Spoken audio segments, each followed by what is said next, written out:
Alright, so this is a local news report from Nepal. Okay, Nepal is the Himalayan country. It is probably the only country that has the gall and enough courage to call itself, a state that is driven by the Aryan principles. Okay, it is the only country that is left that is, calls itself like it has a state religion. Okay, and very recently, they arrested some Americans in their country. Okay, so the Americans they came to Nepal. There was a list of 14 to 15 people. They came to Nepal under the garb of getting tourist visas for the reason of building a community center. Okay, they wanted to erect a community center, and they were using this as an excuse to preach what? To preach Christianity. All right. So we must learn this lesson. I think we are very beyond that point that we can say that it is a hard learned lesson. It's no more a hard learned lesson. We've already learned the lesson. We are simply just choosing to ignore it. Okay. So the government of Nepal did what the state of Bharat lacks. Okay, they arrested all these Americans, and I think they've already deported them as well. Okay, so when you come to a country after taking tourist visas, you just walk around, enjoy the natural scenery, enjoy the native culture, and then you disappear. You do not preach your religion on tourist visa.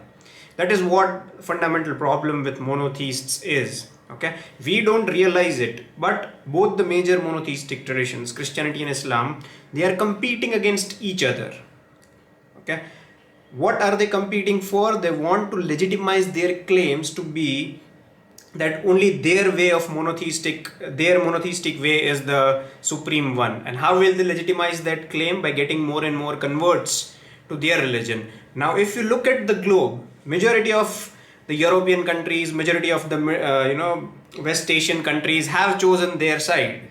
Okay, they're either majority Christian, they're either majority Muslim.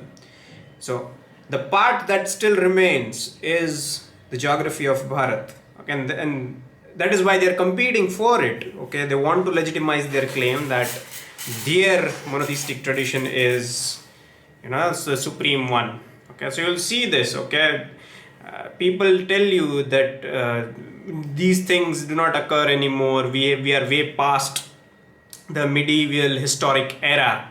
I'm sorry to say you are mistaken, or you're living under a rock. Okay, that competition is still going on. It's just that the non-converted ones are at the receiving end, and we seem to be living under this false pretense of Ganga Jamni Tehzeeb and all secularism and all that. Okay, so when I say these things, that all these things are flimsy, I'm not saying that there should be an all-out open war. That's not what I'm saying. Okay, the monotheists, they have enough people, they have enough countries with their religion as the state religion. Okay, which state can the pagans of Bharat call it as their own home, their own holy land? But no. What is the need of a country based on religion? Why do we talk about these things? We are in a modern world. No, we are not in a modern world. They both are competing to convert most of the pagans to their fold, and we are just, I think we are high, and we are expecting that all that has stopped, but it hasn't.